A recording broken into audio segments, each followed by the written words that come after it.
ويا صباح الخير والسعادة والعافية والطمأنينة وراحة البال. أخباركم إن شاء الله طيبين؟ سبحان الله، مع جو الصيف تحسون كذا كسل وغبار، لكن اليومين هذه يا رب لك الحمد بدأ الأجواء تزين الحمد لله، والنفسيات بدأت تزين اللهم لك الحمد. شوف كيف الجو اليوم. أقول لكم مشكلة إذا كنتم مواصلين يعني تضحكون على أشياء ما تضحك. تقولين وداد إيش؟ أمس أشرب سفن دايت واليوم عادي.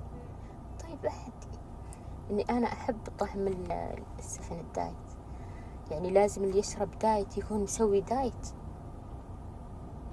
لازم صحيح نظرة.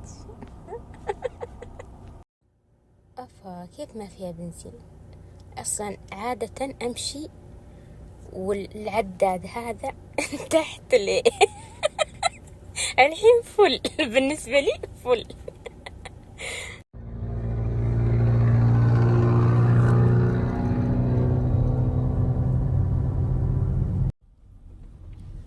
سبحان الله يا بنات،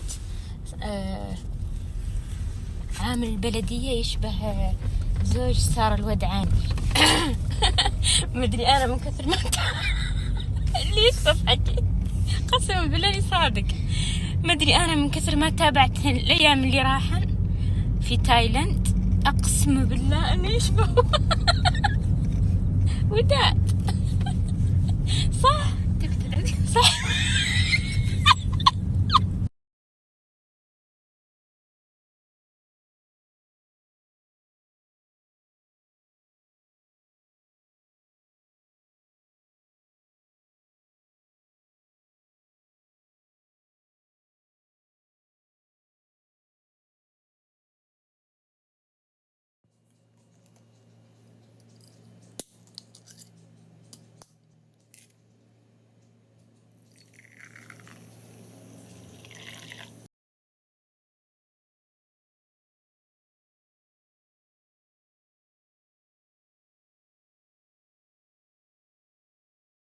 الحين خلاص قدي في البيت، أصلا ما عبي بنزين، مرة عبيت نفس السيارة فتحت الكبوت.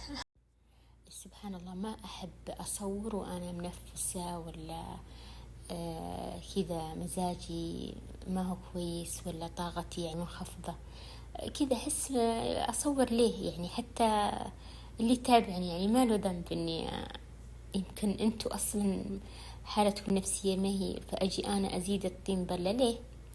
فعادتي كذا أصور وأنا إن شاء الله مرتاحة وأبث الطاقة الإيجابية زي ما نقول. الحمد لله.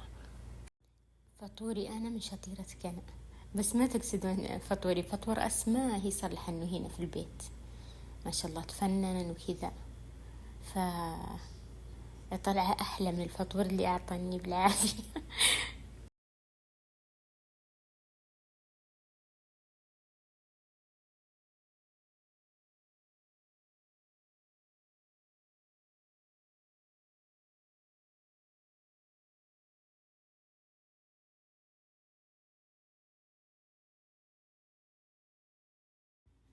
اي والله انا اساسا نفسية، بس سبحان الله مع الوقت تعلمت اني اكون ايجابية اكثر، يعني اكتسبتها مع الوقت. لان شوفي انتي كذا عايشة وجالسة كذا بتتنفسين صح ولا لا؟ خلاص دام انك عايشة حاولي انك تعيشينها بإيجابية، لان ما معش اي حل ثاني، ولا انتحري استغفر الله.